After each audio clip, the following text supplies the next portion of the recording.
Created player, created player. Created player, created player. Yo, it's your boy P Nice. This is the Creative Players platform, and this is the P Nice Show. And you already know, if you want to live life, come mess with P Nice, baby. Today I got a very, very special guest in the building, man. This is my dog, man. I've been knowing him for a few years now, man. I got Mr. Fuzzy the Connector, man. What's How you up, doing, man? dog? What's up, P Nice? Thank you for the invite, man. Man, thank you for coming. I seen you escalate and you've been making your moves, so Nah, for sure. I It's support it, bro. Thank you, man. I appreciate that, man. Yeah. So what's up, man? How your day going? They good. Like I told you, I started off with been trying to do boxing, man. It's tough. How that's going for you? My shoulders are weak. What weak? Hey, those shoulders be burning on your hands up. Tell you when you throw me off, P, them combinations, and you know, all right, you be like, da. I'm like, all right, cool. Now do this and duck and roll. I'm like, oh man. Like, Yeah. My coordination be BAD. Yeah. You gotta keep going. That's We what gotta keep. It's all repetition. about repetition. How long you been doing that? Only like two weeks. Oh man, you in the beginning stages. I'm man. super in the beginning, but it's frustrating because I'm like, I want to get it right. Yeah, you want it right now. Yeah, and I just like I can't rush it. Yeah, it's all I get good. winded. That shit is tough, boy. Do you be doing are you just doing mid work and everything? all or mid work? Then he do planks and in between set like. cardio? What about Yeah, it's different. It's challenging. What about your footwork? You be working your feet work too? Yeah, that needs a lot of work too. You know what I'm Yeah. saying? He did the whole little tap Yeah, move around yeah. like, yeah. Knees is terrible. Knees is terrible.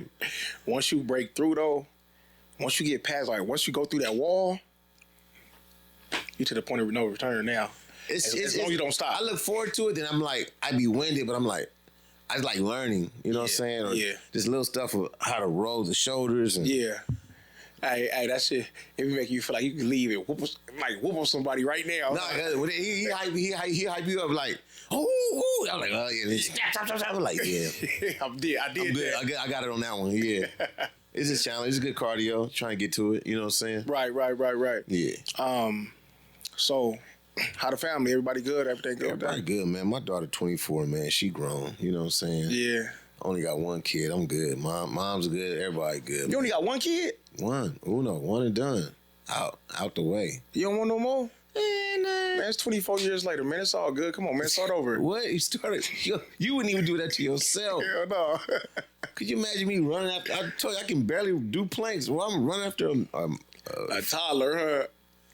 Oh man, God bless. I know the homie that one of my homies did it. He put his last daughter through college and started over. I'm like, But anyway, Do you love it though? yeah, I like being a did? father, man. Yeah. It's rewarding, bro, to see a little offspring. You know what I'm saying? But Yeah.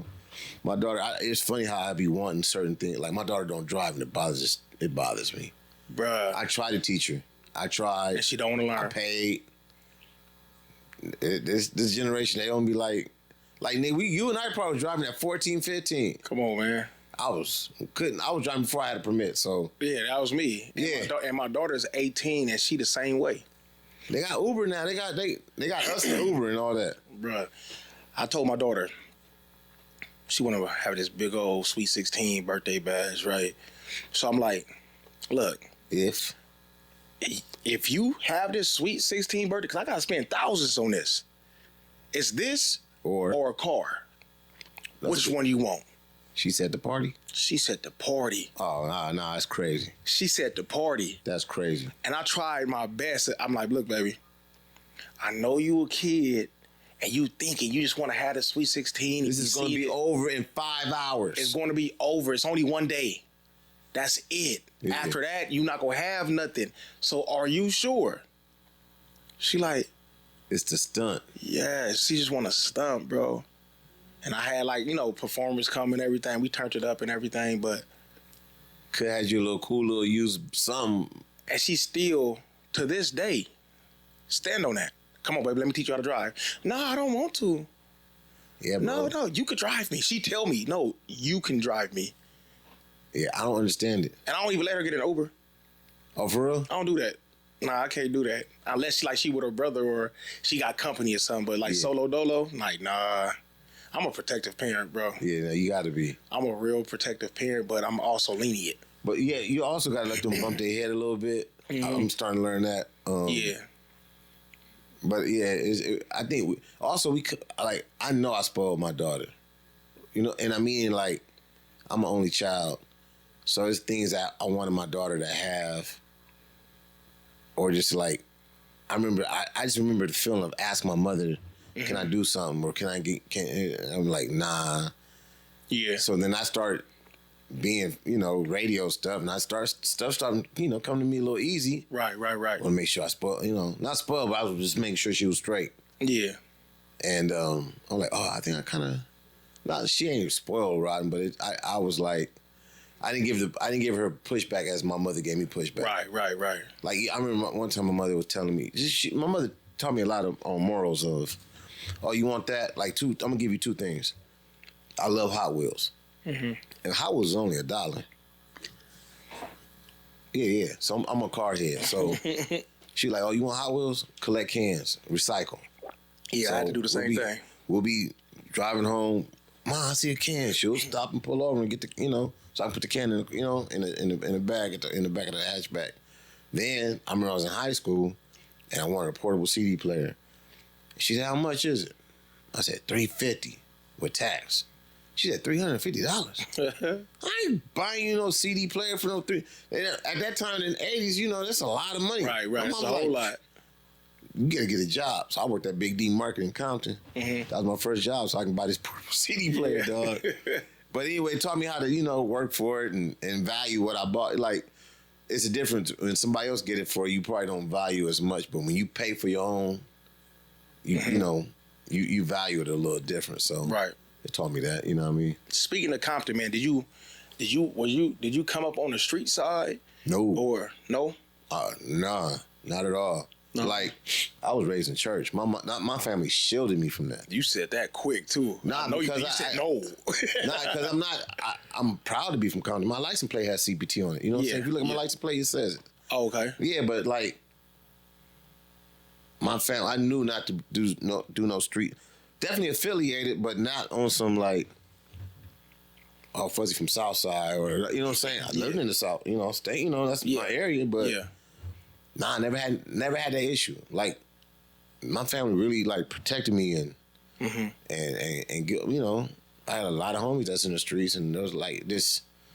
Nah, I was at the school, home, church, like that kind of thing. Right. But never had a chance. Never. Was never interested to like.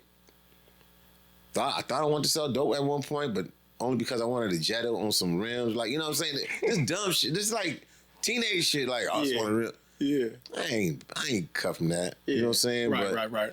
Nah, never. It was never. I'm like, I love what Kendrick said. Like, I understood what Kendrick was saying. Like, this is the city that raised me. Right. But I ain't never had no issues. Your homies, even going from Compton to Long Beach, no issues. Yeah. That's good though, man. That's a blessing to have that. Yeah. People trying to act all this tough facade is everything. Like, man, and they don't even understand that. Especially a lot of people that be trying to act tough that's not really from the streets like that. Mm-hmm. The real people who was really in the streets, we don't even. Nah. Oh man, I'm telling you, like if I was able to change the hands of time, I feel you. I wouldn't have did it. Yeah. I wouldn't have banged. I wouldn't did none of that shit, bro. Because one, it cut off your network. Mm-hmm. Two, you out here just tripping and beefing over somebody else's beef that was way before you. Yeah. These two hoods beef with each other. Your rivals, you beefing over another man's beef from 20 years before you start banging. Right. You know what I'm saying? Like, and it's just dumb. Like, you feel me? Like, I'm from where I'm from forever. Yeah. You know what I mean? But it's a difference between being a gang banger and a gang member. Two different things. Two totally different things. You know what I mean? Because you got to press. If I'm banging, I'm banging. I'm tripping. Yeah. I'm a member. I'm always from where I'm from. And But I'm just moving accordingly now. Of course. I'm pivoting. You respect me, I respect you. You know what I mean? Because if I didn't start, I would have been in the NFL, bro. I was a great football player. Oh, you know what I mean? Yeah, I was a great football player. Like, I really did my thing. I went to Poly, not Jordan, though. Yeah, see, you see you on that shit. Yeah. Okay, Jack Rabbit's all right. It's a Panther thing, but it's all good. Respect. Nah, but Yeah, man. Just like I just seen so many people throw their lives away from it. Yeah. You know what I'm saying? And it's like, damn, bro, you got life. He dead. And we ain't never got nothing out of it. Not a check. Yeah, I just, it's funny. Not life insurance. Nothing. Like, you know what I mean? I definitely, like, it's funny, even on my email, it says, yes, I'm from Compton. Because, like, sometimes people may not think, oh, you from Compton? Yeah, I'm from Compton. Like, I'm proud to say I'm from Compton raised me, you know what I'm saying? But Yeah. I remember one time I had a radio program, he tried to tell me to stop using that signature on my emails, even when I was doing, at Power Room 6. I said, nah, I can't do that, bro. Like, I'm proud of my city. Right. As you should. And it's not like Compton's Compton does have its bad area, but I'm a product of Compton, so. What place don't, though? Yeah, so I'm saying, but like, you can't just say my city's on some gangbang shit, because that's not the case. Right. You looking at me, I'm successful, like, I'm thriving, and how would I look not to denounce Compton? Like, you Right. sound crazy. Right. So even with, like I was telling you earlier, even Long Beach, Jordan changed my life. Like, single-handedly put me on a trajectory on entertainment business. When I say that, it's like Long Beach Jordan had the best stage crew program, and that's how everything started clicking for me, because I wanted to be a sound man. Right. That's how me and Big Boy met, because he was the bodyguard for the Far Side, and I was a sound man. Okay. So I got all my, like, education and about entertainment shows, production, anything with a live show, plays, concerts, all started at Long Beach Jordan. That's how I picked the school. I interviewed. I was trying to go to. I was staying with my grandfather in my 9th grade year in Pennsylvania, just to change the pace, right? Yeah. Came back home. Now it's time to pick the high school. So I'm in Compton. So of course, it's either Dominguez or Compton High from where I at. Right. So I go to Compton High first, and I'm like, this is when my mom was like, make sure that you ask them, you want to be a sound man, see if they can help you with that. So I asked the counselor, they were like, nah, our ROTC is cool here. I'm like, nah, I don't want to be in the military. ROTC, yeah. So Compton High, no. Go to Dominguez. The counselor, I said something about sound and all this. They were like, counselor was like, you got good size. You should be on that JV football team. So I never played football before. Nah, I'm not, like, that's not my thing. Like, you know what I'm saying? So I said, Mom, let's just go. I had a couple of cousins that went to Long Beach Jordan. Right over the bridge. You know how I go from Compton. Right. So I go to Long Beach Jordan. I can see the difference in school, manicured, multicultural, Latins, whites, blacks, Yeah. I'm like, okay, this looks different. It felt different. I was like, kind of drop your guard a little bit. Right. No graffiti. I'm like, oh, this is good. I asked the counselor, I said, you got anything about sound? Yeah, we got a stage crew program. Click. I said, what's Bingo. that? She walked me over to the auditorium, introduced me to a dude named Dave Barcliffe, who's a teacher. And I'm like, yeah, this is what I want to do. So I picked Long Beach Jordan just because of the stage crew. That's dope. And it changed your life. What? 100%. Like, that's the only thing I was excited about going to school for, was stage crew. Yeah. Everything else was secondary, you know what I'm saying? Right. But changed my life, bro. And I made so many connections out of that. I made so many, like, Warren G went to school with me. So I knew Warren from being at Jordan. Yeah. Stu went there for a hot second, but he went to Poly. You know what I'm saying? So that he was there at the same time as them. Yeah. We all 89, class 89. Okay. So I know it sounds crazy. Some people are like, damn, 89, whatever. But anyway, it does sound crazy, right? Hey, I was born at 89. P, nice. So yeah, so anyway, class 89, whatever. So I'm proud of it. So it changed. So I'm like, okay, now I can make a career. And my mom always told me, now I keep mentioning my mother because my mom's a single mother. I didn't meet my dad till I was 30, but okay. She said, pick a career that you have fun doing. Like, you don't want a career that you got to be dreading going to work. I remember her sitting me down like, and she was in banking, so I'm like, I can't fall in. I hate math. I was like, it's not my thing. Right. So I'm like, I can be a sound man, or I can be a recording engineer. So it just started moving from there. That's smooth, man. So What got you? You did a sound class at Jordan. After you graduated, how did you navigate through music then? Yeah, sound. It was a guy. Yeah, it was a guy named Paul. When I said the Far Side, it was a guy named Paul Stewart who managed the Far Side, and he also worked at Ice Cube's record label called Street Knowledge. Okay. But Paul Stewart was moving around on the record side of things, and he kind of introduced me to like street promotion. So I'm like, "What's street promotion?" Oh man, all you gotta do is take these, CDs and vinyl to DJs, and they let you in the club for free. I said, "What? You get paid for that? Sign me up." I'm barely 21, 20, whatever. Yeah. Like Big Boy laughed because he caught me so like I was a square with it, like rayon shirts and just had a Central with beat in it. And me and him used to go to the clubs all the time, right? But I started doing street promotions along when I was doing sound and stuff, but started getting accounts. Bad Boy, Arista, Warner Brothers, Payday Record. I started moving around. And I'm like, okay, cool. It was a thing, you know what I'm saying? Yeah. So that kind of led me into like working on the record label side of things, promotions. And so I started I was like, this is dope. I love this. I love this side. Yeah. If I can do both, whatever. And I started doing stuff at the record labels. That was my foot in. Okay. And then radio became like I stumbled in that. So how exactly? I know you said you met Big Boy because he was the bodyguard for Far Side, yeah. How did he end up getting into radio and bringing you in? So there's a couple of factors to that. Big Boy had like a party line. Like we used to be able to call this it's called a What Up line. And used to be able to, Big Boy would kind of tell you all the hip hop clubs or clubs that was going on in LA for the week. Hey, on Friday this is going on. The Unity, da da da da da da. But he would be funny as fuck on there. Him and his sister Nicole would be on there doing skits, and it was just some different shit. Yeah. So Big Boy, first of all, is a hustler. Two, he's always had a personality.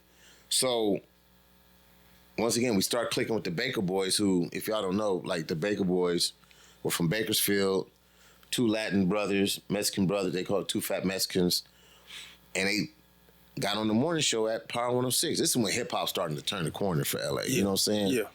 And you ain't never heard that kind of like mixing and all through. Like they turned that state because Station Power used to be very techno friendly.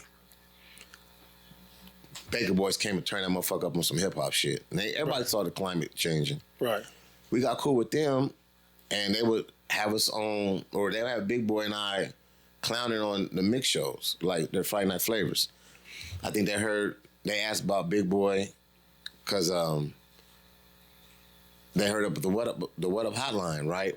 And they offered Big a part-time job if he'd be interested in radio. And he was like, well, the Far Side working on another album, I ain't got nothing to do, so he tried it. And that's how Big Boy, that was his first real job ever. And what year was that? This is like 94, 95. Damn. And it was Maybe Power 95, 106. Power 106. Dang. And just never looked back since. You know what I'm saying? So then when I was working at a record label called Warner Brothers, well, no, not a record label. I was working at Warner Brothers. They let off their black music department. But still I had a great relationship at Power 106. And they were like, Fuzzy, you ever tried radio? I was like, nah. What you try to do overnights? All right. So I tried it. Like Big Boy was already there, so, So it just kind of it happened. Right. Everybody liked how me and Big Boy's chemistry was, or it was real good. Yeah, it just everything kind of snowballed, bro. I never thought about doing radio. Yeah. But at the time, that shit was just they were letting all the young people run with it because they ain't know what to do with that shit. You know what I'm saying? Mm-hmm. We was in the street. We was always out. We was always making connections, and it was just the perfect time to do that shit. Right. And not knowing how big or how big of a deal it was. You feel me? Mm-hmm. It's just me and you talking in here, but me and Big Boy or whoever, we just in a room we just talking as homies. Right. Not knowing that it was really people, you know how many times people come up to me, P-Night, man, I was on a school bus listening to y'all on phone taps and all that. I'm like, damn, that's crazy. I still you gotta be, that's humbling, bro. Real talk. People say they grew up on you. I grew up on y'all. Yeah, so it sound like It was you. It was Big Boy, Fuzzy Fantail, right. and this Sean is Tito. Wall- This is Tito. Tito. Yeah. Tito Ortiz. No. Yeah, It was just Tito. Tito Ortiz, the fighter. I'm tripping. Yeah. Yeah, Tito, man. Like, And Tito worked at the station. He was a janitor. So he used to be like part of cleaning up the radio station in the so basement. he was on air and cleaning it up too. Yeah, he worked. He was like on the What? cleaning service. Yeah, he was cool as hell too. Tito, cool. That's dope. And the Baker Boys took a liking to, and they just used to pop him on air. Fat 5 at 9 and all that stuff. You know what I'm saying? Yeah. But yeah, Tito, man, cool. I learned a lot at the radio station. I can't even front. Like, That's so dope, bro. and it just shows you, like, if you don't say, if you just say yes to the opportunities to certain things, Right. you never know where it's going to take you, bro. Right. That's why I like that you're doing the podcast stuff, bro. Like, Bruh. you never know. Like, somebody may see what you're doing and like give you another opportunity to do something. That's the goal, man. That's the goal. Hope somebody see me. That's the goal. But you got to put it out there. Like, Yeah, you know what I mean. yeah, for sure. And I say that with faith. Like, there's nothing wrong with you pivoting and doing stuff, man. I love the pivot. Yeah. Well, you It's always the been best thing I ever but you always made. been a people person too. Nah, for sure. Even when I first met you, was you on your artist stuff. You always been you was cool. Yeah. Yeah. So I love it. I love seeing it, and I support it. For those who don't know, man, Fuzzy is the first person who signed me to a record deal. It was independent. It was but It's still it's a a big record deal. It's a big Yeah. deal. Priority Records. Come yeah, on, it was bro. at Priority. I worked at Priority Records. I was the general manager, and it was at the Capitol buildings. We just taking meetings. I'm like, oh, he cool. Yeah, just run it out. Let's go. I was at the Capitol building, man. Up there signing that contract, baby. I felt good too. Yeah. You know what I mean? It gave me an extra boost of energy. For real? It really did, bro. That's crazy. Like, even when, like, people don't understand. Like, just say even if nothing big happened out of the deal, it gave me that extra boost of energy. Like, it can happen, huh? It could happen. You feel me? Utilize your resources and just be a good person and just keep grinding. Like, you feel me? And it also showed that when I post them pictures and the clips of me signing the deal and all that type of shit, it was like everybody wanted to fuck with me. That's crazy. That's the crazy part. Everybody wanted to fuck with me. Oh, yeah, hey, yo, I got this. Niggas is making up shirts. Like, they making T-shirts. Like, look, bro, I made this artwork for you. It said P Nice. It say Priority Records under it and blah, blah, blah, blah, blah, blah. I'm like, damn. So people want to fuck with you more when they see you got some motion. For sure. So in my head, I'm not the type of person that just automatically look at you like, oh, this nigga just trying to use me. I look at this, okay, cool. How can we use each other? Yeah. You know what I mean? Like, how can I be an asset to you? How can you be an asset to me? Yeah, that's dope. You know what I'm saying? I never thought of it like that. I just, you and Willie walked in. I'm like, all right, cool. Our music was fire. I'm like, all right, cool. Yeah.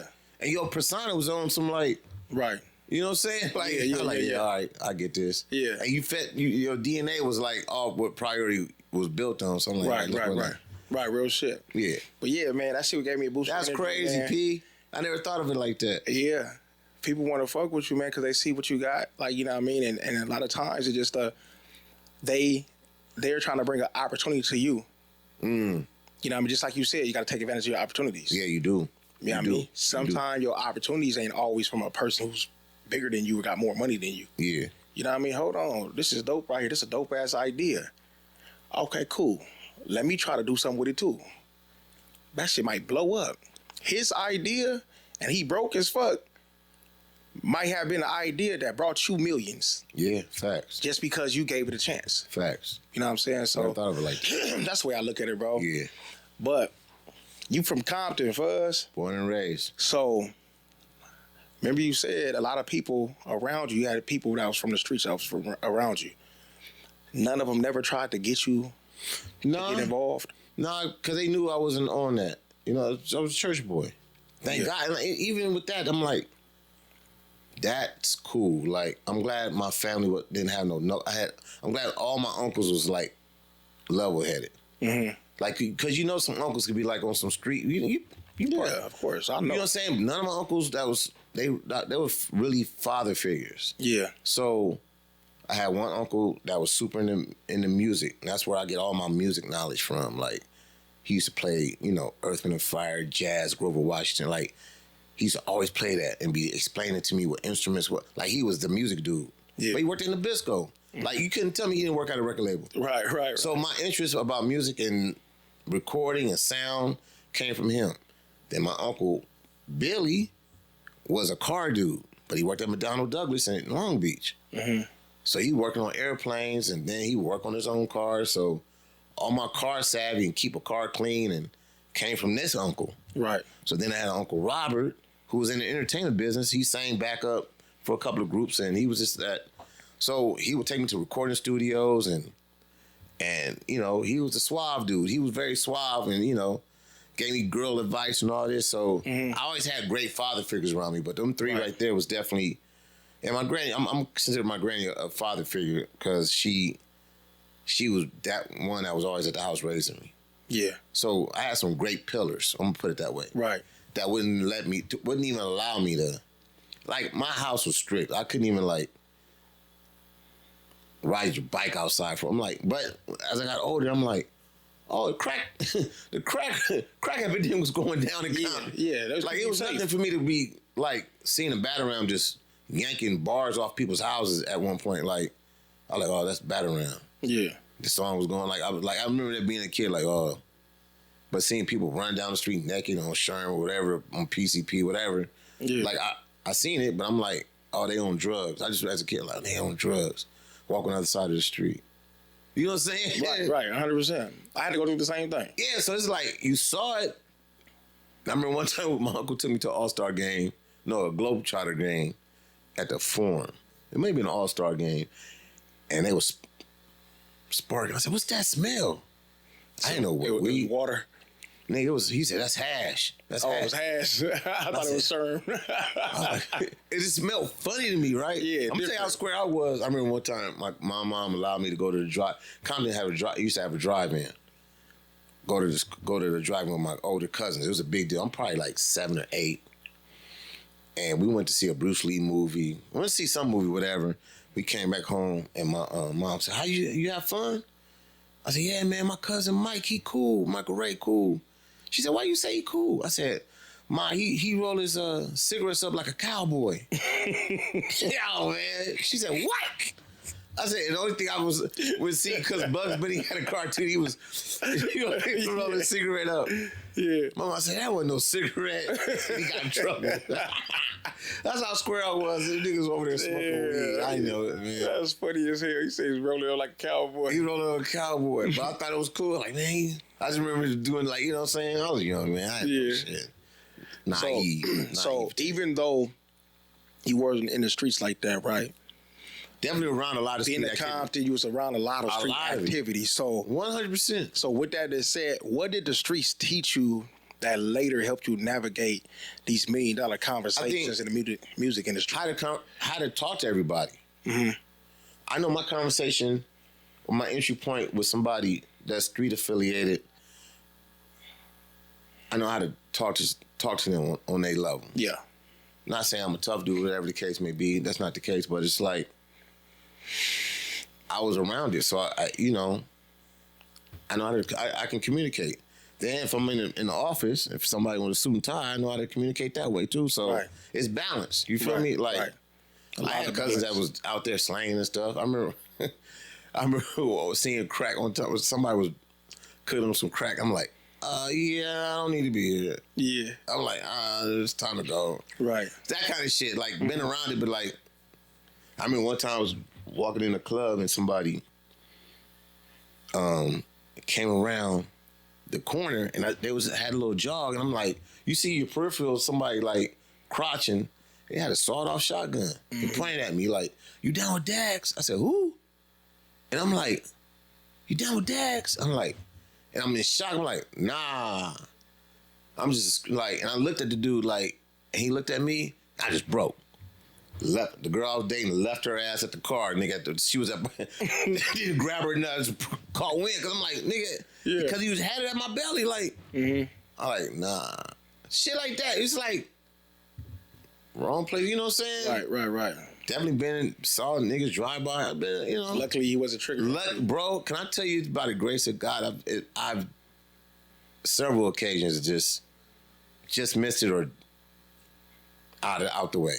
Right. You know what I'm saying? Like I say, Big Boy's a hustler, so I got game from him too. I ain't gonna even hold you. Like, Big Boy's a hustler. Like like I said, his first job was at Par 106. I remember first time I ever held a gun because of Big Boy. He put a funny story. It sounds crazy, but hold on, Big Boy.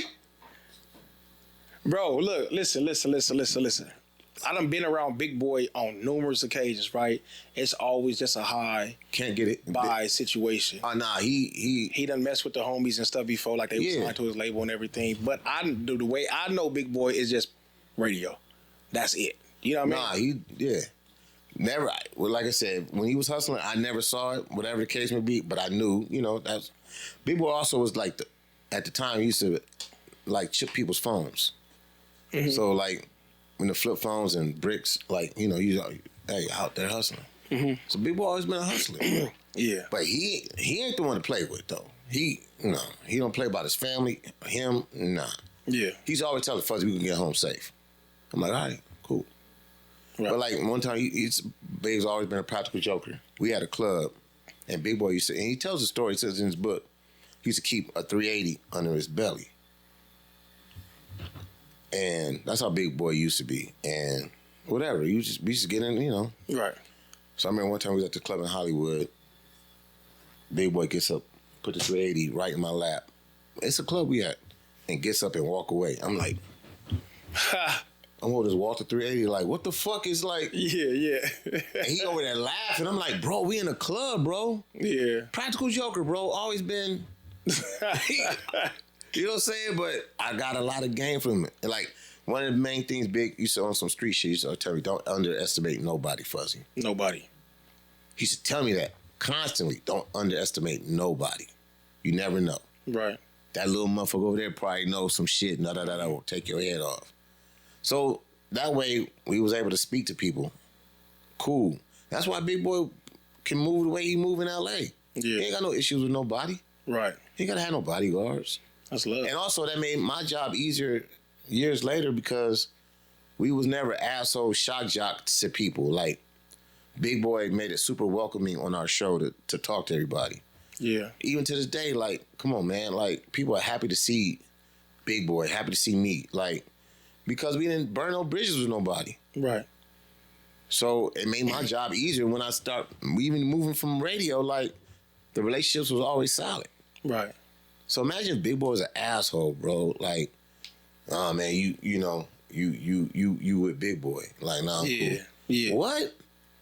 That's the opposite of what I deal with. Right. Oh, what's up, Fuzz? Woo. What's up, Big? Yeah. It was y'all assets to each other. 100%. You know what I'm saying? Even to this day, like, even though I know work with him at the radio station, but it's still all love. Like, we just went to the Millennium Tour. Walk backstage, like, back on it. Right. Like, ain't nothing ever, Right. But that's my partner, man. Like, that dude's go above and beyond for me, bro. So that's love. I could never talk ill about. That's my best friend, bro. Oh, that's your best friend? 100%. Oh, okay. Oh, yeah. I didn't know y'all was like close like close. that. I thought y'all like my brother. Like I'm saying, brother. Like I got you. Half time we call, talk about whatever. Right. Check in, tap in, and shit. But Big Boy ain't never shaded me at all.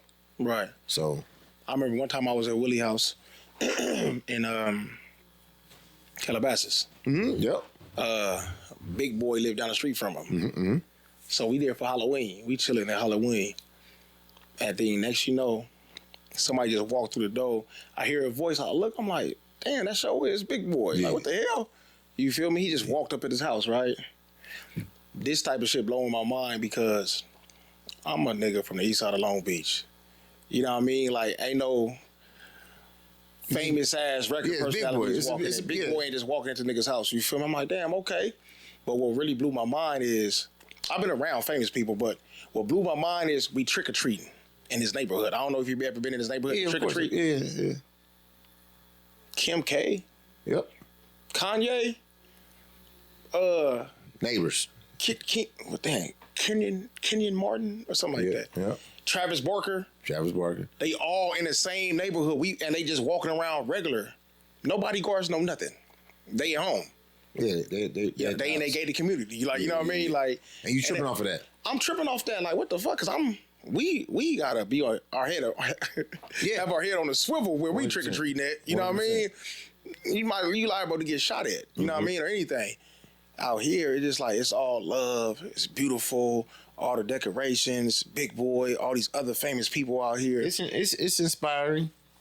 It's inspiring. You knock on the door and it's like open the door. Travis Barker giving you candy. You like, what the? That's a different vibe. Oh yeah. It's a whole different vibe. Especially when you got a family, it definitely And it make you, work harder. man, it make you motivated, bro. Yeah, you can't even hate on that, bro. You can't. You can't hate on it. Like if like I've never been a hater. Like, you know what I mean? Like I see something and I never hate. I see this motivation, this inspiration for me. You know what I mean? So anybody who see that or like be in my shoes and see the same thing and they hate, like it's like a mental illness to me, bro. Like I really look at that as a mental illness. Like you see somebody doing good It takes more energy to hate, bro. and you hate it. It takes a lot of energy to hate. You got to give me a big reason to hate on something. Like, bro, you got to give me a big old. You got to give me a big reason because 9 times out of 10, I'm just probably take the high road and just like mental note not to deal with this person or not putting any more energy in it. Yeah, it's just no energy. You I'm be not like, even you're hating. like, it's cool. It's not even hating. It's just like, no, I'm good. Yeah, that's how I move. It takes a lot of energy for you to be forward facing hate. Right. Like why? Why? Like I don't even want nobody to even know that that's in my DNA. Yeah. Now behind closed door, you may hear me go off on some shit, whatever the case may be, but I'm not gonna just get on the microphone. So and so.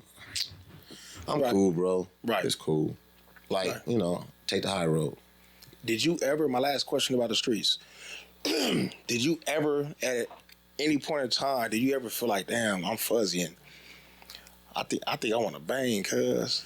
Nah, listen, I say cuz all the time because it's just who I work with, who I'm around. Like Yeah. in a crib neighborhood, so I say cuz out cut. Yeah. Second nature. Right. But that don't mean I'm like, you know what I mean? It's just, But did it ever make you want to get put on? Like been around people, seeing how, just say you could see some gangsters, some hustlers. I want to be like that. Like, was it ever anything? probably younger because of like I said, I'm an only child, so I didn't have a community. You know what I'm saying? A dad in the house. Probably right thought there. about it, like, but also like they didn't seem happy either. You know what I mean? Yeah. Like, when I was younger, like in middle school or that, I'm like, yeah, they don't. I'd rather go home and play video games. You know what I mean? Right. Listen to music. You know what I'm saying? So I that was my escape. Right. Always listen to music and Got so, you. Okay. Never wanted to be put on because I used to hear horror stories. Right. I'll never forget it was a dude. I wish I knew his name because it was funny. I remember one time I wore a St. Louis Cardinals hat to Long Beach, to Jordan.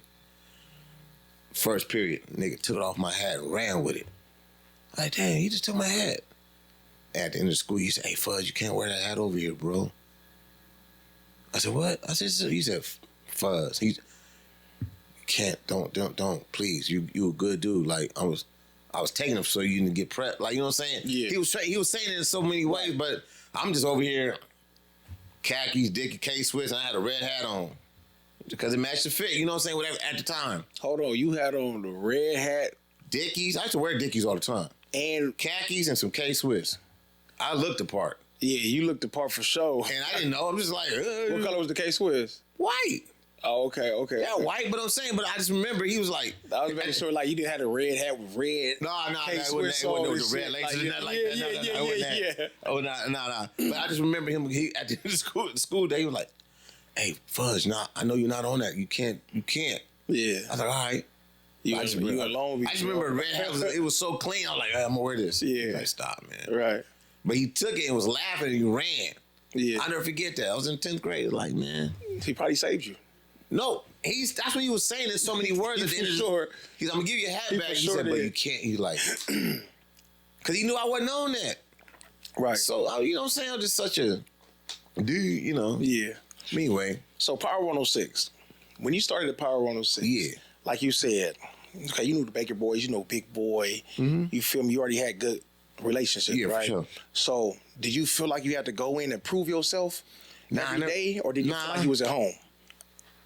It wasn't a proven. You want to. I always had the mentality of learning because that was not my expertise. And Big Boy used to always say, you know, somebody told us like, you can go to school for radio, but they can't teach you personality. So Big Boy always said that. I'm like, oh, we got personality. We just timing, you know. Right. But it wasn't about proving anything because it wasn't competitive amongst us at the station. Gotcha. Against probably the beat at the time. We used to, you know, that banging that. If you want to say we was banging, that was our only rival. Right.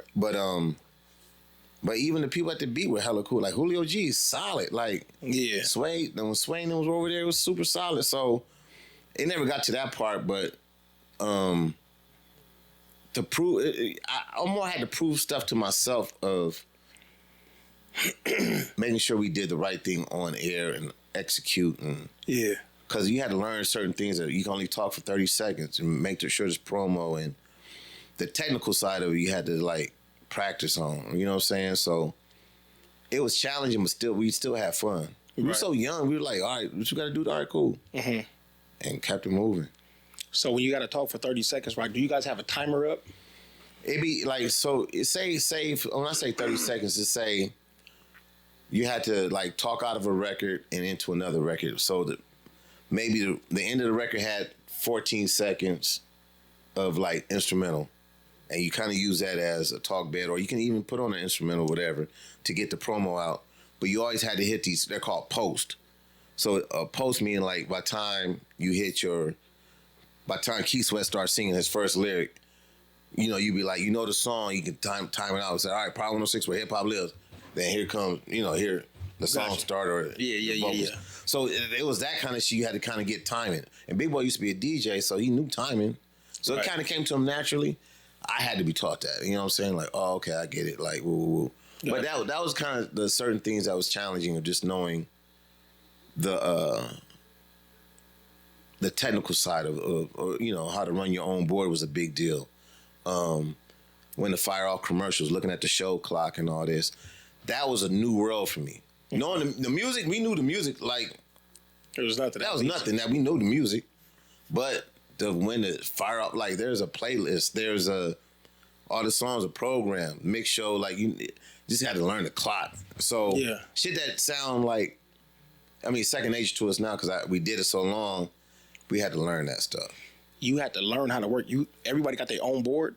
No, it's like a studio. You had to learn how to work. Before they had like computers, they had a computer. You had to like grab the CD of the music for the hour. So you have it sounds so old and so ancient. Man, word. So you used to be able to like, okay, these 9 songs are gonna play in an hour. So you would grab those CDs and kind of like, all right, they're right here. Now these 2 commercial sets, you got to grab the carts. It used to be on carts and grab it. These were, you know, you kind of like program your hour for the, you know, because you knew that this was a commercial log and there was a music log. So you had to learn all that. Damn. Then the computers now, they have everything in it already lined up for you. And it was y'all that was doing that. Firing off everything, hell yeah. So this whole time, the worst thing you can have in radio is dead air. And we used to have nightmares of like dead air, meaning no music, nothing playing. Yeah. Nigga, it'll be, if a minute of dead air happening, sirens and whistles and shit be going off in the station, people be running because that's like you can't. You lose money. You want to keep people on to listen to radio stations, so if there's dead air, people are gonna turn away. So it's bad. The crazy part is, I thought when you guys are talking on air, we get the chance to. I thought y'all just talking and somebody else is doing everything else for y'all. There are board ops. Yeah, there were board ops to do it. Oh, okay. You could, but you was really the shit if you know how to run your own show, your own board. Like it's all timing. You know what I'm saying? Yeah, it's all timing. Okay. So you wanted to like not have a board op. Like you just wanted to be like. I remember Big Boy was like, yeah, when he got into the rhythm of it, you couldn't tell that nigga shit. Yeah. He was cold with it. He could do that shit with his eyes closed. What? Cold with it. Yeah. Cold. And like come out of a break and then pick up the conversation we were talking about. Like, it was second nature. Okay. Yeah. But like, yeah, you thinking that we can play whatever we want? Nope, it's programmed. What did people not understand about you?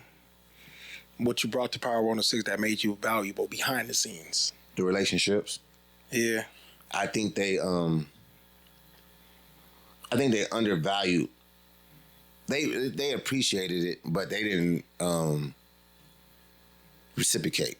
Meaning, like, I'll give you an example. Powerhouse. Everybody know Powerhouse is our biggest concert of the year, and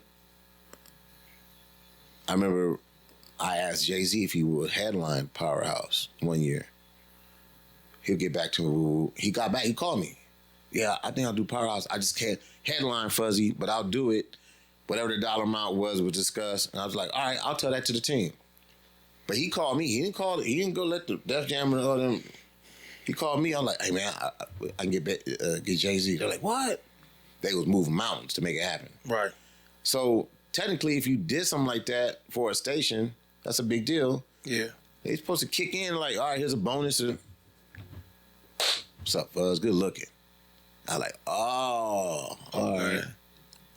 Not until like I got and understood what points were. Like people, that's a job. People get paid to do that. Yeah.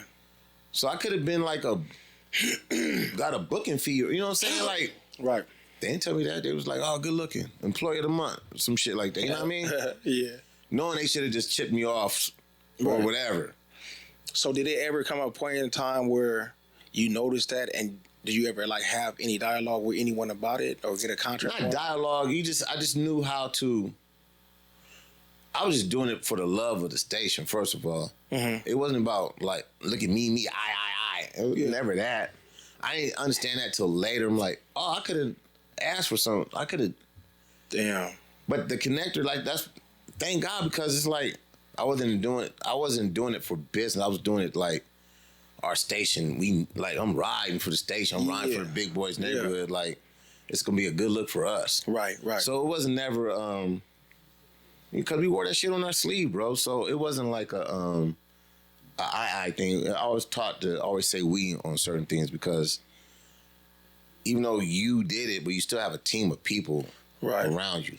Right. So I'm even careful about saying that now on the record label side on Death Row. Like, I don't say I say we, because it's me and other people that always, work together on stuff. Yeah.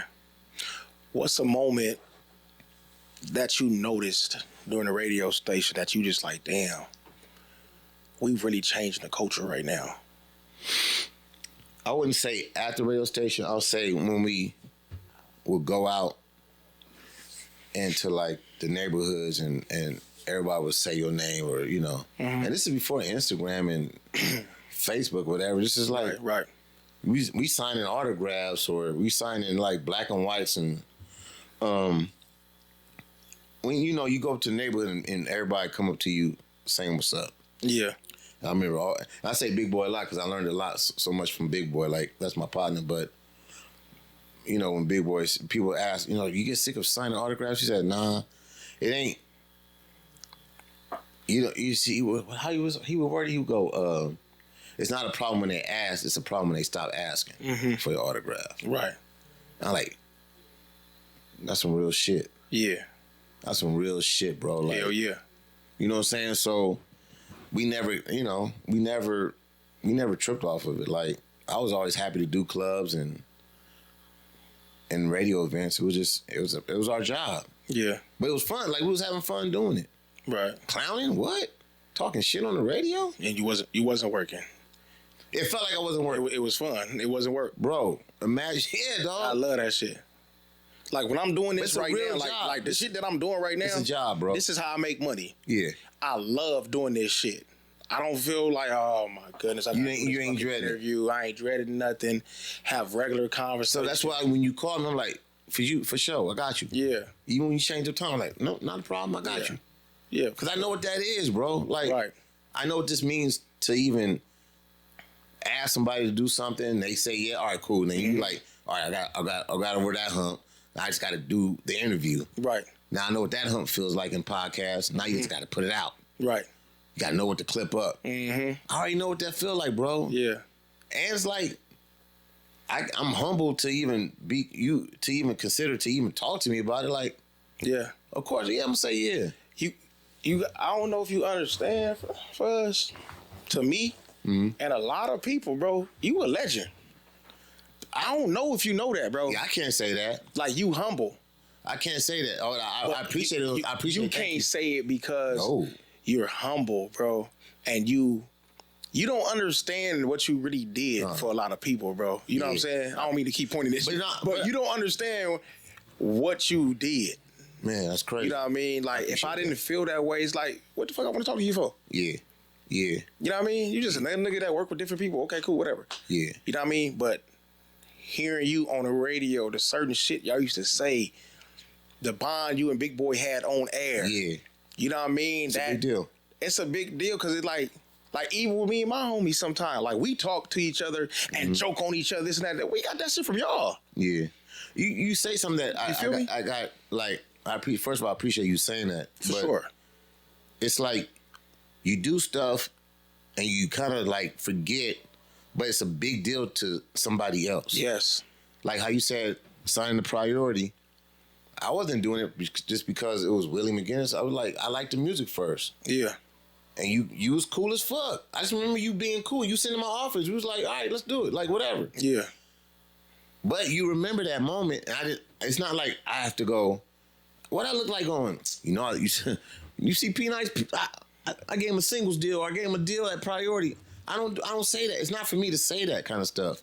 Right. Then there's times where I had artists come up to me and be like, hey man, you was the first person to play my record on the radio. I played it because I liked it, homie. Like, you don't understand, bro. Like, what so- that do for people though. yeah, but it's I'd rather for other people to say it like you're doing. I can't ring my bell all the time. Like, I'm pushing the Death Row brand right now. You know what I'm saying? So it's like I can't live in yesteryear. I appreciate it, but it's like let somebody else tell some fuzzy stories or whatever. You know what I'm saying? I just wasn't raised or to brag or as, if you want to keep it 100, like suck your own dick. Right. Nah, I just Yeah. I don't do it for the clout. Like I just be like, it's just I'm doing it for the good. Like I like it. It's cool. Right. And kept it moving. Like you just said though, a few minutes ago, you said worry about it when they not asking for your autograph no more. Start to worry when, like they are, in other words too. Yeah. If they keep on talking about you, cool. Cool. Yep. When you start to worry is when they stop talking about your ass. 100%. I hear your name all the time for us. Oh man, I appreciate that. You feel me? Yeah. I hear your name all the time, and I just want to give you your flowers, bro. All right. Yeah. You know what I'm saying? Like, I know you hard on yourself, nigga, like me. You know what I mean? Yeah, you hard on you yourself. gotta be, cause I don't want to be. But sometimes you just gotta be like, yeah, nigga, I did do that. I do. Well, listen. You know what I'm saying? I used to have homegirls tell me like, "You cocky." I'm like, I said, I'm not cocky. I can walk in a room with confidence. Right. I'm not. Nobody intimidates me. Yeah. Like I don't want to be. Oh, that's so and so. Like the biggest motherfucking artist I met was Michael Jackson. Mm-hmm. And you talking about somebody starstruck, yeah. But I'm always gonna be comfortable. Like I remember I was going to I remember I was doing like I was going to therapy and the lady was like, "You just suck up the air in the room." I said, "Yeah, I do that on purpose." Mm-hmm. She said, "What you mean?" I said, I said, "I just want my presence to be felt. I don't want to be allowed, nigga. I just want to be felt." Mm-hmm. And I meant that. She was like, "Yeah, I can." When you walk in my office, you suck up the energy. Yeah. I'm like, that's a good thing. Like to me, I'm like, that's a good thing. Like, Right. It definitely is. yeah. So I'd rather for actions to kind of like speak louder than words. Yeah, for sure. And it just, I'm gonna pick up. If I got you, I'm gonna pick up. Right. So yeah, I don't do it for the clout. That's never been my MO. Yeah. I dig that, but I'm just still letting you know, nigga. You legendary, bro. You feel me? No You glaze. legendary, P. No Nice. glaze. Come on, man. For sure. I appreciate I see how that. you out here pushing the street, pushing this. I love it, bro. I love seeing you win, bro. Appreciate it. And Yeah. Death Row is legendary, bro. No, You know what I'm saying? Listen, and, bro. And you working Can I tell you? with Death Row. No. Can I tell you how fortunate? Like when Death Row was cracking in this heyday, I always wanted to work at Death Row, Yeah. but I knew it was dangerous. Super. I knew it was like, nigga, Dog Pound, Dog Food, Doggy Style, my favorite albums. Like, wanted to be down with him. And shout out to Kevin Black. Kevin Black was one of their promoters. He was the like lively, fun, loud. He was the one that was approachable for Death Row. Yeah. But I was like, yeah, it's, you know. But I love the music. I love all the artists. Yeah. Got along with everybody. But I'm like, Death Row was the shit. it was the shit. It's still Yeah. the best Yeah. label. Yeah. So it's ironic. I tell Dog it's safe to work. It's safe here to work now. You know now. We got R&B artists and Dog. He you know, Dog is an A1 dude, man. That's why I be kind of like, when motherfuckers talk shit about him or talk slander, I'm like, it's cool that everybody have their opinion. That's not my experience with Dog. Yeah. So for even people to talk shit, like, it rubs me the wrong way because I'm like, that's not his heart. Whatever. It may be things people fuck up on. Okay, cool, but he has a big heart, bro. Yeah. He a mama's boy like me. Like, we both raised by our mothers, church going. So it bothers me when people just be saying some silly, dumb shit and I'm right next to the dude and I know that ain't the case. Right. You know what I'm saying? So That's why you just always go off of your experience with a person. my experience, right? Let nobody ever infiltrate your brain with bullshit about a person where you really know this nigga.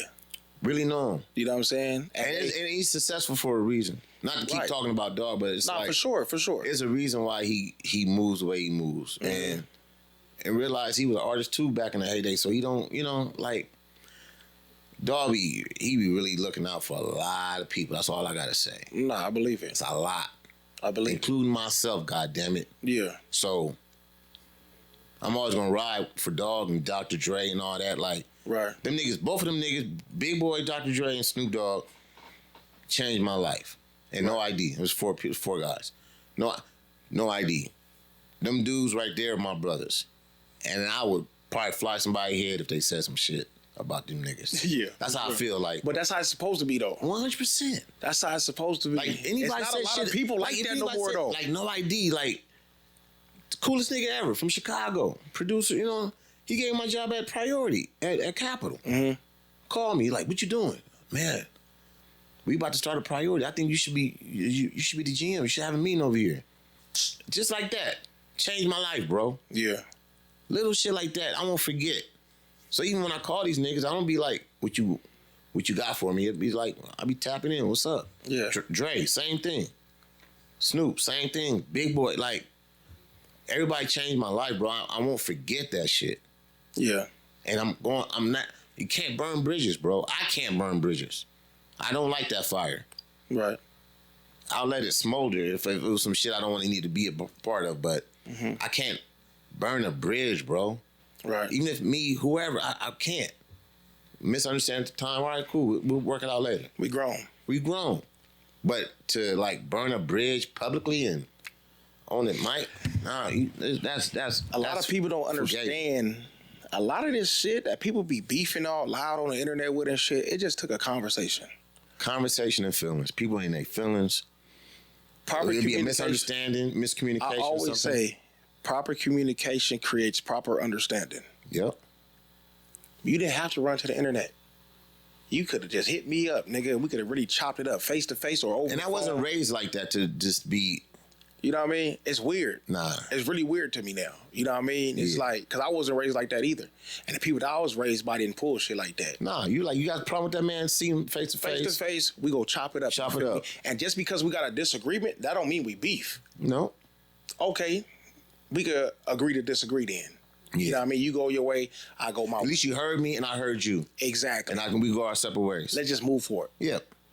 You know what I mean? I had many of those conversations. I just move But there's forward, no bro. need for me to even say that to somebody like, all right, it's cool. All right. I just know not to even deal with you, or it is what it is. Yeah. So but there's no need for me to put energy into even telling those kind of like situations or whatever. It's nobody. First of all, it ain't nobody's fucking business. Right. And I'm like, I learned from it. I learned from my mistakes. I ain't 100%. Like, I know I fucked up a couple of times, quite a few times. I'm just the type of person that we could chop it up, squash it, or whatever, be cool. And you be good. But once you go public with me, I'm cool. It's 2026, man. It's different. You go public, unless you go public Because if you go public with me, you got to go public with me when you apologize. 100%. Don't go public with me, then call me and apologize or text me. Yeah. Nah, just like you was loud to the world, you got to be loud to the world. You know what? My bad. P Nice. And I respect when people do correct it publicly too. Yeah. I respect it. It Don't make you no bitch. Nope. You're not no buster. Don't make you less of a man or a woman. You know what? I fucked up. I hold myself accountable. My bad, Fuzz. Yeah. I disrespect you publicly, my nigga. I'm apologizing to you publicly, my nigga. I love you, dog. Yeah, keep it moving. Who gonna say you a bitch? Nah. For that? Nah. Nah, nigga. Niggas don't understand that, though. People work with egos too much. Yeah. Dr. Dre used to tell me, he said, don't let your ego be your amigo. Come on, man. I'm like, you right. I never heard that. I like that. You take it. You can have Shout out to Dr. Dre. Shout out to Fuzz. Yeah, don't let your ego be your amigo. Yeah. And I'm like, you right. Because us as men, we just kind of like chest out, gonna take it on the chin, fuck it. Right. But sometimes, I always, my number one saying is a closed mouth don't get fed. Right. So if I can't tell you what I'm want to do or what I'm interested in, no one would know. Right. So I tell that to anybody. Y'all listening, like, you want to get ahead, tell people what your goals are. Yeah. Don't be afraid to like tell somebody what you want. Right. I don't. I'd be like, hey man, I want to do this. I want to do music supervision. Oh yeah, let me connect the . Thank you. Right. You know what I'm saying? So you just gotta tell people what you want. Right. Real shit. So Death Row, what's your exact role? So I wear multiple hats with my partner Tef, but my role on paper is VP of Artist Relations. Okay. And I chose that just to say because I like dealing with all our artists on our roster. So I'm kind of like if you need an answer, they call me, or let me get the information to them right away. Or so that could be even from helping putting together an album on the A&R side, produce whatever. I can help with that. Definitely on some marketing ideas, promotion ideas. So I kind of touch a little bit of everything. Right. And Dog allows to like move in that manner to like just get the job done. He trusts our opinion on things. A lot of times we have to follow his lead on what he's forward thinking on certain projects, and it makes it easy. So we just gotta execute. So he's not a helicopter boss. Nah, Dog always says you don't work for me, you work with me. Right. And he'll tell you that if we have a disagreement, we'll argue. No, let Fuzzy say that. He'll do that. Ain't like I'm yelling at disrespect, but he'll like if you really opinionated about something because you're passionate about it, then we talk about it. It's a team meeting. Yeah. Don't like ain't no everything we're saying here is for the team to win. Yeah. It's been times like, nah, dog. I know I'm about to get my hand slapped. Nah, man. Nah, I'm that nigga. Yeah. Everybody look at me like, I said it. Right. Then we can talk about it later. If it say may not get resolved that day, Dog heard me, he'll be like, oh yeah, you know what, Fuzz? All right, let's do it. 9 times out of 10, he'll come back and be like, you're right, but this is why I said what I said. And that'll be it. Right. Dog, man, one of the coolest dudes to work with. But a person like you is valuable because for a person who is as big as Dog is, like Snoop is like out of this world big, right? Yeah. Usually, those type of people are surrounded with people that would not speak up. Yeah, because they gonna be yes men. Yes men because it's intimidating because you're dealing with somebody that we all want to do our job, but we don't want to ask kids. Like we ain't. That's why we in the position where we're in. Right. You feel me? That's why a lot of empires go down too, because they be surrounded by yes men. And also, Dog's are creative, so it's like he sees stuff a little bit different than everybody else. Like what I may be tripping on something, he be like, nah, I ain't tripping on that. Let's go. I'm like, are you sure? You're like, come on, Fuzz. Like, yeah. I had to learn that with Dre. Like, yo bird's eye view is different from my bird's eye view. Right. But I had to learn how to even think to that level of greatness. I say greatness because it's like you start moving in those worlds and you just start seeing things differently and how people are successful. Right. So yeah. People romanticize about Death Row, but what was the reality behind the scenes that most people couldn't handle right now? Not the old Death Row. That we so R&B heavy. Yeah. They were like, man, y'all really R&B. I was looking for the answer. Yeah, we get that all the time. Cause Death Row is Yeah. was a street. Death Row's Death Row. Yeah, but like October London hits, Yeah. Jane Hancock hits, Yeah. working on Charlie Burrell hits, Tony Armani hits. Like, dog is an R&B head. 9 times out of 10, you get in this car, you gonna listen to some old school 70 R&B. Like, Yeah. but we do got some legacy rap acts that we do. You know, we did put out D Smoke Project. We got a Corrupt project coming out this year. Wait. Hold on, pause real quick. I don't mean to cut you off. D Smoke is part of Death Row? Yeah, we put out this last album. Are you serious? Yeah, this last project we put Wake Up Super. D Smoke dope as fuck. Then a motherfucker, and he work out. I see him all the time at the gym. Shout out to D Smoke. Yeah, shout out to D Smoke. Man, I don't know him, but I've seen him a few times. Good You should energy. interview him. He's Shake cool hands. peoples. Connected. Easy call. Connector. Easy D Smoke. Hey, y'all heard that, right? You know my fans love me, right? The connector said he gonna get D Smoke for me, man. I will. Yeah, he a good dude. Him and his wife, hella cool. Okay. So we put out a D Smoke project. We put out a Dog Pound project. I'm just talking about some of the hip hop stuff. But this next Corrupt project, it's coming out this year. Fire. Corrupt tripping. Fire spitting. Yeah. Is it the old Corrupt? Bro, I'm not gonna say too much, but It's fire though. I'm really happy. I'm trying to hear that. I don't give a fuck.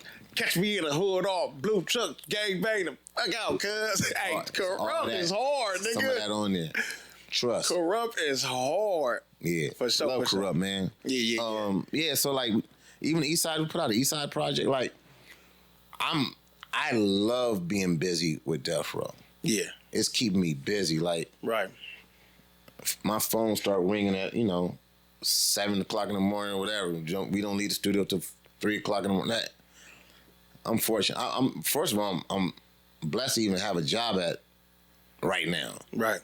A lot of people, you know what I'm saying, but Death Row keeping me busy, and I don't take that for granted. So you like to sit in the studio with the artists and everything. Yeah, I like being a part of the creative process. I don't have the patience of seeing them like come up with lyrics and all that. I'm like, I just want to hear it done.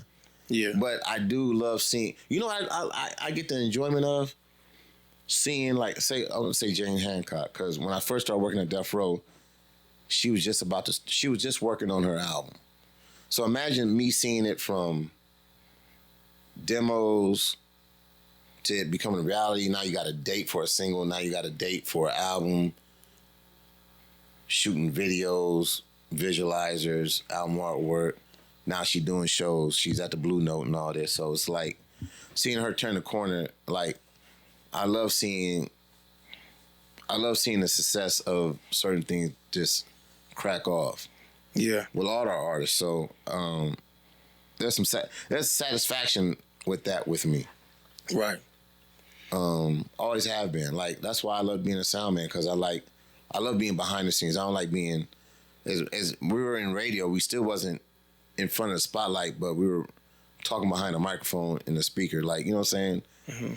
I like being behind the scenes. I love pulling like the strings and making shit go. Right. I always, that's my thing. Okay. Yeah. So, Right now, what's the best part to you, like for your mental? What's the best part about working at Death Row? that our team, when I say our team, be it that we all get along. We all love being around each other. Ain't no hater shit. I mean, you may have disagreements, whatever, but that's with any company. Yeah. But we all we all want to make Dog and the company Death Row brand look great. Right. I can't say good because it's past good.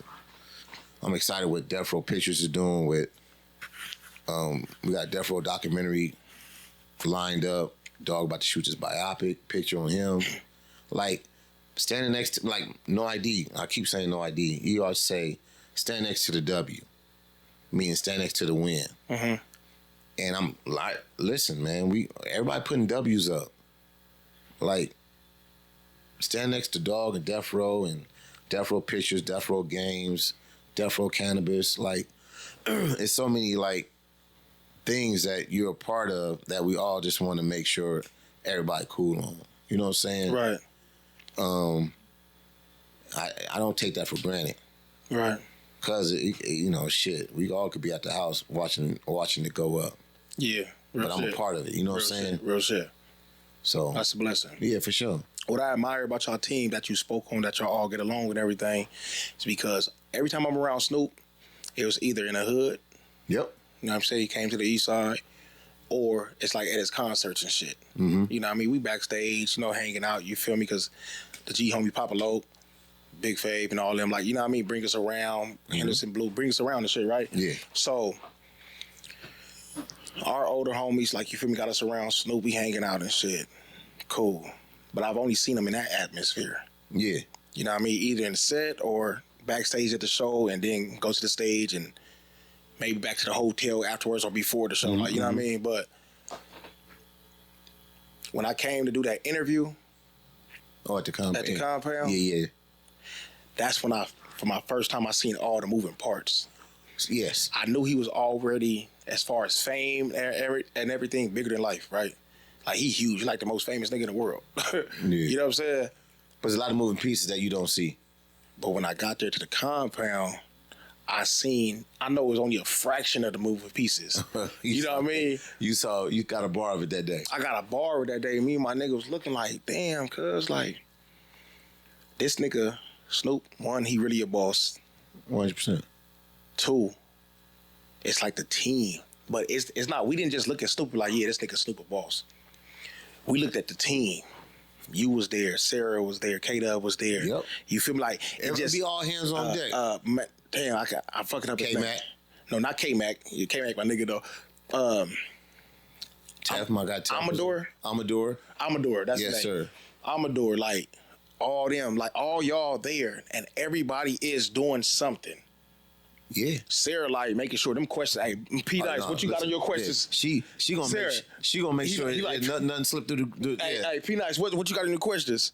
They gonna follow up on the edit. I got you. Yes, sir. Make sure, hey, after that, hey, make sure you see me in the edit. In my head, I'm She like, great at that. in my head, I'm thinking, Sarah,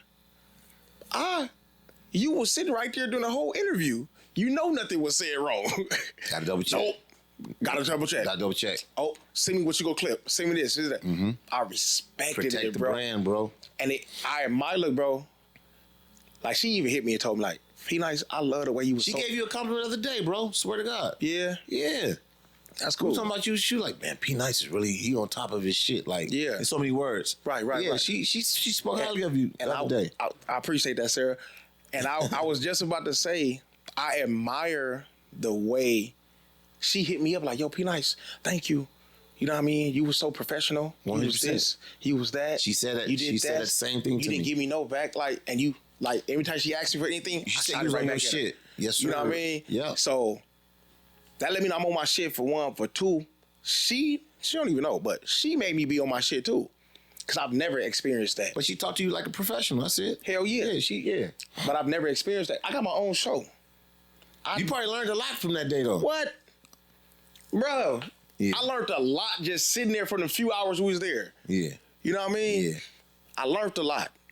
And it felt good because I left and I felt like not only in an interview did Snoop drop a lot of jewels, but just been around seeing y'all. You know what I mean? I feel you on that. I get it. Just seeing y'all. You know, sometimes I'm just a fly on the wall Mm-hmm. and I pay attention. I'm just soaking shit in. Like, whenever you see P Nice quiet, nigga, just know. I'm not bored, nigga. I'm soaking You just soaking all it the in. game in. Like, Yeah. damn. Like, you know what I mean? And I love that shit, bro. And that's when we look like off his team. Yeah. That's when we looked at Snoop was like, damn, this nigga a ball. But see, this is when you take, and Dog do the same thing. You take your street smarts without saying too much. Mm-hmm. You take your street smarts, your street hustle, and apply it to this. Yep. That's all it is, man. That's all we ever do. Take our street smarts out of this. Oh, we know not to do that. Da da da. Da da da. It's the same shit. Nah, that's just gangster. different hustle. It's just a different Exactly. change the product. That's all they got to do. Right. Yeah. So, as someone now helping, well, I know y'all just not really kicking up, right? But okay, look, as someone now helping tell the stories of death row, do you feel like you have a responsibility to protect the truth? 100%. Yeah, me and Tef, shout out to my boy. I keep saying Tef. Tef is he's the VP of A&R. And me and him were kind of like the 1-2 punch of Death Row Records. Mm-hmm. So we always be saying that, like, you feel like you got to kind of surround the brand and protect it. Like, put out as many fires as you can. Mm-hmm. If there's some misunderstanding, fix it. Like, I'm the one that be like, I jump on. Sometimes I react too quick. Yeah. And I'll run through a burning building, like, without the pail of water, that kind of shit. Because I know there's some bullshit going on. There's fire. I'm going to run. Yeah. I'm that. So sometimes I got to pace myself back. But, yeah, it's definitely, you definitely feel the protection side of it for sure. I'm a Scorpio, so I that's in my natural DNA. Right. Okay. So, outside of the Death Row's part, spot, you've been through multiple eras, streets, radio, labels, media. What version of yourself are you the most proud of? Being a father. Father first. Got to, because that's... I love that shit. Being a father. I'm a hands-on father. I got a daughter. You got a daughter, right? Yeah, I got a daughter. So it's like, that's changed you a little. That changed, not a little, a lot. Yeah. It changed everything, really. What? A lot. Your daughter calls, ask for something, you want to be able to... What? Or get to it. Come on, like, man. me and my daughter had this same when she was in school. I'll never forget, 2 times you're gonna laugh at this. I remember one time she was in elementary school and some little boy was like picking on her, bullying her. I checked the shit out that little nigga. As you should. Hey man, this is my daughter. Don't play with, like, as you should. She was like, Daddy, that's him. And I remember saying something to him. I probably was wrong as a parent saying it, but whatever. As you should, though. But whatever. So you then protected your daughter, and she seen that 100%. So then we had this saying, and she even to this day, I'll go, "How's your day?" It was good. I said, "Any problems?" She said, "No problems, Dad." I'm like, "If you had any problems, you know I'll fix it, right?" She's like, "Yeah, Daddy." Mm-hmm. Said, that's it. She feels safe. So yeah, that's my job, to make my daughter or make the family feel safe. You know what I'm saying? So yeah. I don't play with that. But that's the number one thing. I am proud of my I'm proud of the ups and downs I had in this career. Mm-hmm. But being I'm 54 and I say that with pride, like I still got a lot more learning and a lot more growing to do. Yeah.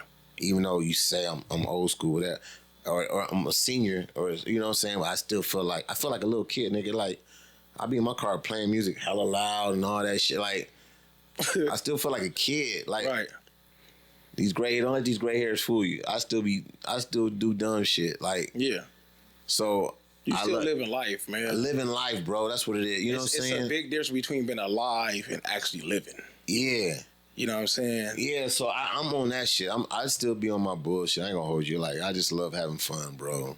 And I like being happy. And that's why you still looking young. Yeah, man. Come on, man. You know what I'm saying? Man. See his hairline? Come on, you know yeah. Hey, your shit better than mine. You see your that? shit better than mine. Come on, man. Let's talk about it.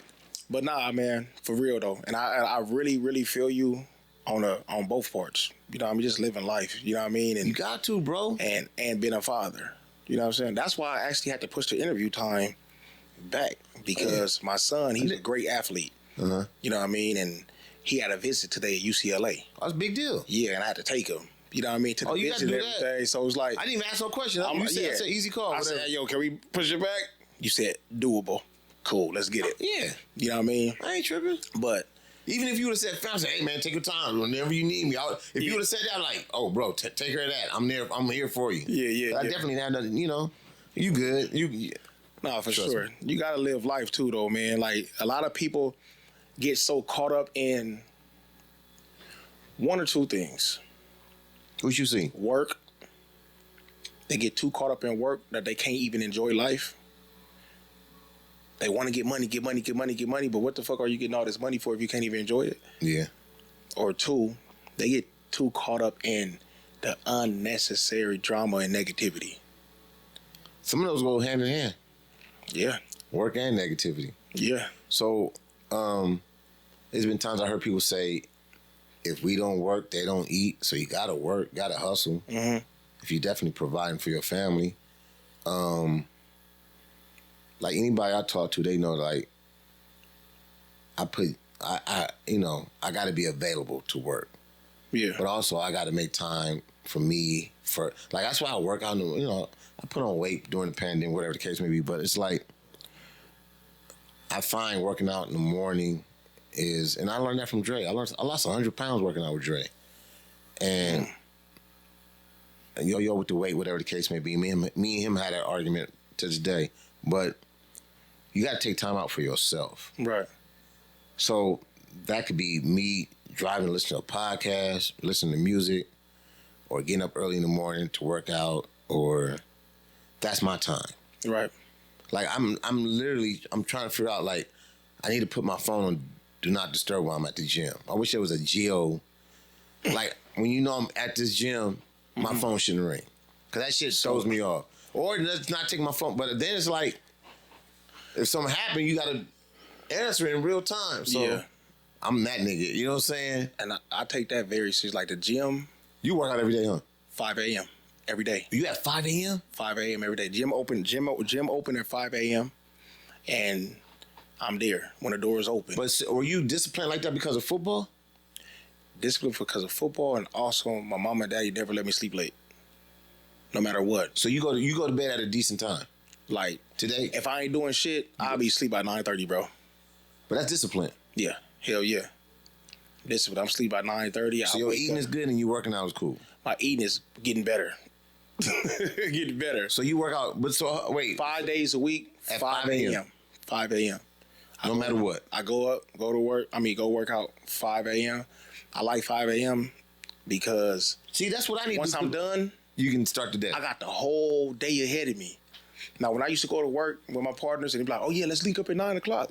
Okay, 9 o'clock, 9:30. We ain't not done till 12 o'clock. Yeah, that's what my schedule is now. I ain't gonna hold you. And it's a wrap. You know what I mean? The type of schedule. I'd be like, ugh. But the schedule but we got different schedules. You know what I mean? Yeah, man. Me, I'm at 5 a.m. I could go work out, still come back home and drop my kids off at school. Yeah, you done by 7:30. Yeah, I'm done.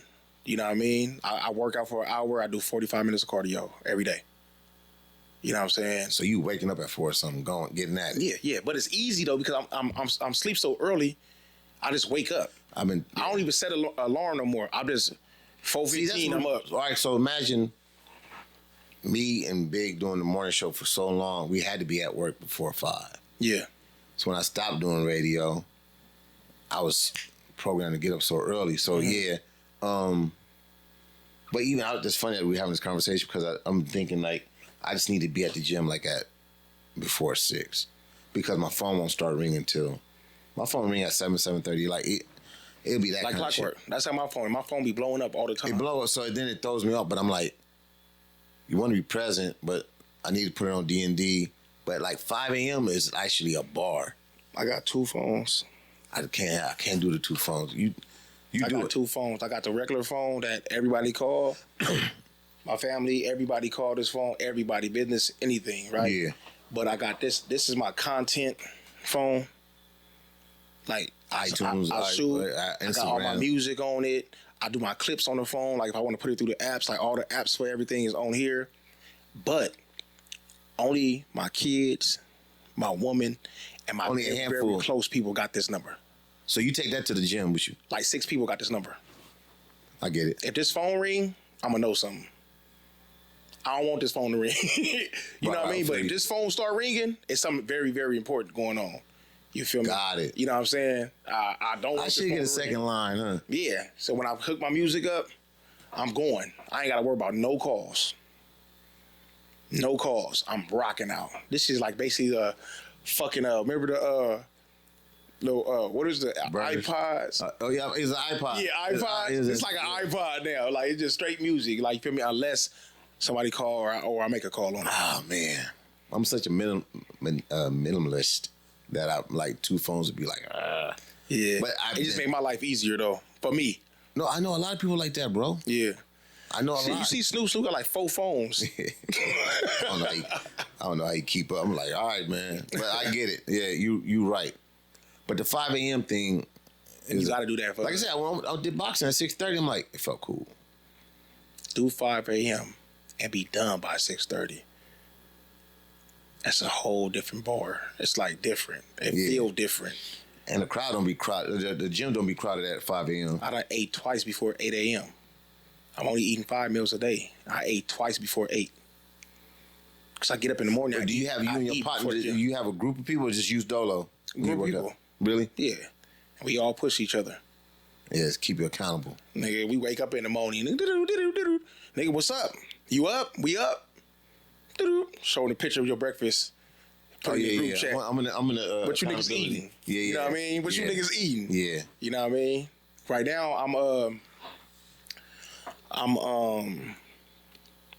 a mission to lose 10 pounds a month. But you got a goal. I got a goal. Yeah. So I want to mission to lose 10 pounds a month. I'm getting married July 12th. Oh, dope! Congrats. Yeah, thank you. Appreciate it, man. Make sure you go to marriage counseling, please. For sure. Been married and divorced. Make sure you go to marriage counseling. For sure. Before you go get I got married. you. I've been doing that shit for years. Either already. separate or and together, because it be some shit. Like I learned therapy. It be shit that be pulling up. Be like, hey, I didn't know you felt that way about woo. And your buddy, you know what I'm saying? Just I learned the importance of, for me, our relationship personally. Learned the importance of knowing that we 2 different people and we may look at things 2 different ways. bro. It doesn't mean nobody being evil. Don't mean nobody being nothing. It's just like we look at it 2 different ways. Yeah. Baby, look, check this out. Don't be having your homegirls come by the house and shit. You feel me? They fuck with these different niggas and shit. You know what I mean? They pulling up with the niggas in their car, and now these niggas know where I live, baby. Huh? What? They don't be, yeah. What? Like, it's just my homegirl. That's just her boyfriend. No, baby. You don't know where her boyfriend from.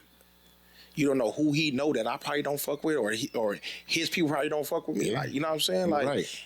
And learn how to talk. Like, proper communication creates proper understanding. Sometimes you just gotta break it down to them. You gotta dumb it down to them in the lamest terms for them to understand it. Not because they dumb, but just because they don't come from the same background. You know what I mean? Certain people. You feel me? So I learned a lot of shit. You live and learn. Yeah, you go. And I be talking to my pastor a lot. Oh, that's, You know what I mean? A1. Yeah, I talk to my pastor a lot, and he be giving me game on stuff. You know what I mean? Oh, you good then? I mean, yeah. I'm a God-fearing man, bro. You good? I'm making a pivot not only with this contest shit, like my whole entire life. I'm making. Yeah, I You know what I'm saying? I see you. Yeah. That's dope. Still the same dude. I still know how to do everything I know how to do now. Yeah, let's not get it twisted. Don't get it twisted, Let's not get it twisted. But you know what I'm saying? You feel better though. I'm evolving, man. Yeah, evolving. And it feels good. It's a big weight off my shoulders. There ain't no dark cloud over my head. Yeah, I've been going to church more recently too. Yeah. I listen, man. I applaud it, bro. That's dope. Thanks, bro.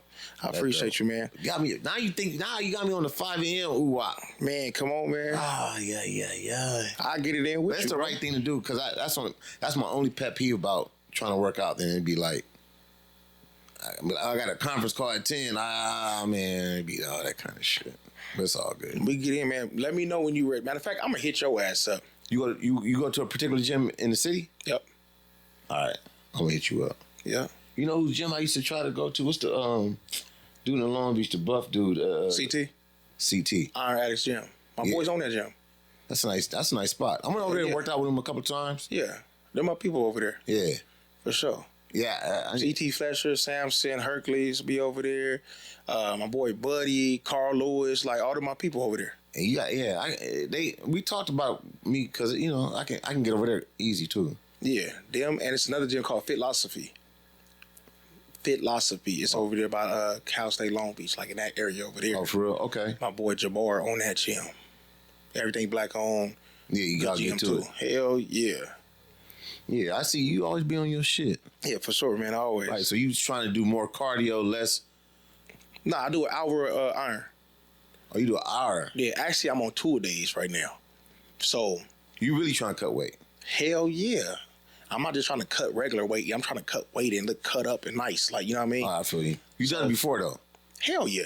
Oh, so Hell it's yeah. not- This ain't my first rodeo. Okay. But okay, 5 a.m. I'm lifting from 5 to 6. We going hard. Whatever body part, whatever muscle, we knocking it out for an hour straight. After that, I'm on that treadmill for 45 minutes, or I might get on the bike, or I might get on the stairmaster. Stairmaster, 20 minutes. I'm kicking my ass. But sometimes I do, cause I get bored. So sometimes I'll do 15, 15, 15.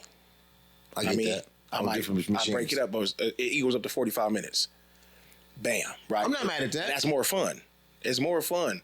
Like, I get bored easy. Like, just jogging, I get bored as hell. You know what I mean? So 15, 15, 15 is 45 minutes. I did 15 on the treadmill. I might do 15 on the elliptical, then 15 on the Stairmaster, or I might do 15 on the bike. Like, whatever I feel like doing today. If you feel like switching up, you just... Sometimes I'm on that. You ever see that receipt? You do like, like you skiing? Yeah. You be skiing? Yeah. I be doing all that shit, bro, because it works. Okay. It all works. Just keep your body moving. Okay. Then I come back later on, probably like around 3 o'clock, and I get it in again. That's your 2-a-day. Yeah.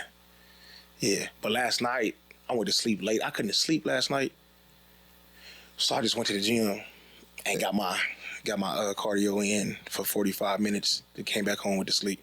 Love But on my second time I go, I don't lift weights though. It's all cardio. All cardio, sit-ups, push-ups, pull-ups, dips. No weights at all. Yeah. Okay, you got a program. Yeah, hell yeah, man. You got to You're a fuck with trainer me. also, man. You know that, I right? can. I have. Yeah, I'm a I'm trainer. saying, Yeah. Probably, all right. All right, my last question for you. Easy call me here. If you could sit down with your younger self in Compton, what's the one thing you'd tell Fuzzy that would change everything faster? Don't be afraid to try things and say yes. Meaning, I'll give you an example. I told the story before on another podcast, but I had an opportunity when I was doing my sound stuff. I got a call from a guy named Wilbert Terrell. He was a promoter and a manager. And he was like, Fuzzy. And I probably was, P-Nice, I'm probably 20 at the time. He goes, I need a road manager to take Tony to Japan. And I'm like, all right. So that was my reason. Got a passport and all this. I was going to do it. At the last minute, I kind of chickened out. He said, you got a passport? I said, nah. He said, I need you to get a passport because I need you to go to Japan. Nigga, I ain't never been out I ain't never been out of the country, you know what I'm saying? Yeah. I still live in my mom's house. Like, Yeah. and at the last minute, I told that dude, nah, I didn't feel comfortable doing it because I didn't want to mess up. I didn't want to mess up the opportunity, like some shit go down. I'm in Japan with Tony. This is when they was hot as fish grease. Yeah. Feels good and Never Rains and something. Doing that album. Oh, you tripping, man. Bro, and I regret. And so later on, I talked to the guy, one of the music directors, and he goes, he says, Fuzzy, he asked you to do that because he knew you could do it and he believed in you. Right. So when somebody asks you to do something, even though if it's out your comfort zone, don't be afraid to Take that leap of try it. A leap of faith or just try it. And if you even did mess up, at least you learn from your mistakes. I think today I'm still worried about fucking up. But at least I'll be like, at least I said it, or at least I tried it, whatever the case may be. But don't be afraid to try new things when it comes to your career or getting out your comfort zone to try something when it comes to something that you can learn. Mm-hmm. I think that's my biggest thing I wish I would have told younger Fuzzy to like. Right. Like, younger Fuzzy always followed his passion. That my mother always like, once I have my eye on something, I'm going to get it. Right. No matter what it was. Mm-hmm. It could be some shoes, it could be a female, it could be whatever. I'm on that. But it had been times where I'm like, you kind of like self-sabotage certain things, like, I'm not worthy, or you kind of like, you're like, well, then you kind of got to give yourself a pep talk. Nigga, I'm him. Like, woo, Exactly. woo, woo. Hell yeah. You know what I'm saying? Then you just go at it a whole different animal. But, like, a lot of times people you got to fake it till you make it, man. Like, Real shit. try it. Fuck it. I know a lot of people in positions, they just, at the right place at the right time, had no experience. Yeah. But now they starting to get, and like also don't be afraid of like working for free. Right. Like we in a time and age where people, how much is it paying? The money will come if you're really passionate about something. Right. The money will come, but you can't take away the experience of you trying to being around some senior people or some younger or older mentors that can really teach you game. Right. That's like priceless, bro. Yeah. You can't go to any college and get that. Like, what college was I going to go to learn radio to the part where I was at excelling at that level, or put me in the rooms with all these power shakers, power movers, and players, and I can learn how to rub elbows with this person, be cool. Oh, Fuzzy, a cool dude. He said he want to do this. Let's give him a shot. Right. So, part of younger self to always try something new, and don't be what's up. afraid at it. That's what's up. I hope that makes sense. Man, hell yeah, dude. Yeah, For sure, yeah, for sure. yeah, I yeah. appreciate you coming through. Easy us, call, for real, brother. bro. I appreciate that, Easy man. call. I respect Once that. again, I'm going to give you my flowers, man. Your flowers, man. Man, thank you. You the guy, man. Thank for you. real. Thank you. You know what I'm saying? You're a legend in my eyes. Thank know you, what I'm saying? man. I don't give a I fuck receive what that. you talk about. I receive that. Thank For you. sure, for I sure. receive that. All right, this is bad. You want to give a shout out to anything or? Hey, man, Death Row Records. Shout out to my man Tef, Snoop Dogg, Kaya, Frankie, the team, Sarah Raymaker, K-Dub, Death Row Pictures. Hey, man, we out here moving. For sure, man. Hey, if you want to live life, come mess with P Nice, baby. I like that, man. Creative players. We Say out that. there, man. Yeah, And tell people to subscribe, man. Oh yeah, like, comment, subscribe, Yeah, man. all Creative that. Players, man. It's the P Nice Show, man. Tell Y'all a already know friend. what it is. Let's get it. Tell a friend and tell a friend. You know what I'm There saying? you go. Out of here. Created player, created player. Created player, created player.